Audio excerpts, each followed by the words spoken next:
Hi everyone, welcome to week 5. Back to using my regular recorder, so I hope the quality of this video is back to an acceptable amount. Sorry about last week's. So this week, week 5, can you believe we only have 2 weeks left?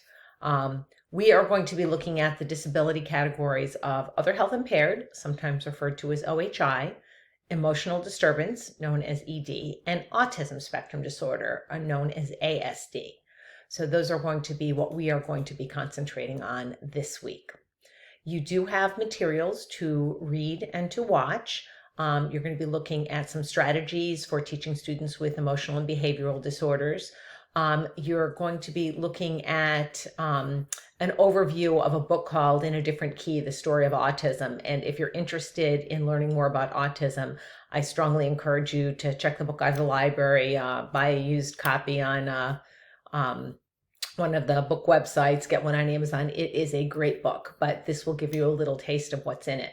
And also you'll be linked to the National Autism Center at the May Institute, which some of you had mentioned already as part of your work or that you are familiar with. So there'll be some information there. And then you're also going to be looking at some perspectives on autism, and also hearing directly from a 2nd and 4th grader that have attention challenges, which I think those videos, to me, it's very compelling hearing about lived experiences.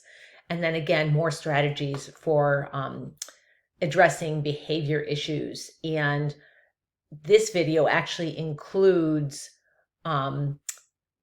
looking at some strategies that could be used that actually reinforce the behaviors that you're trying to extinguish. And then there is another simulator, an ADHD thought simulator. And if you are using the text, the supplemental chapters are 8, 9, and 10. For our discussion this week, you're going to look at a quote by Dr. Stephen Shore. And it's, if you've met one person with autism, you've met one person with autism.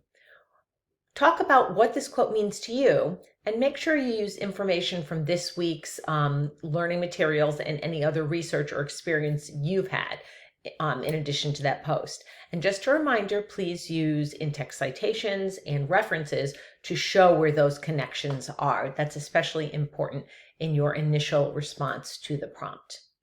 And then our assignment this week is you are going to do the ADHD simulator, and then go back to the simulation activities you did in week 3 and make some connections to what that experience was like, what your feelings and thoughts were like doing those simulation activities in both week 3 and week 5.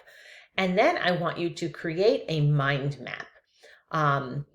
And you can use, I have a link to some free mind mapping software. So look at some examples. I always have some students panic when they think about a mind map. And a mind map is just sort of a visual way to create an outline. So you are going to take the different simulators you've used and talk about, a student with dyslexia, that's a reading disability, how that feels, and then what kind of experience might they have, and then how can you connect that with some of the other information that you have learned, whether it's strategies for inclusion, you can choose to do that.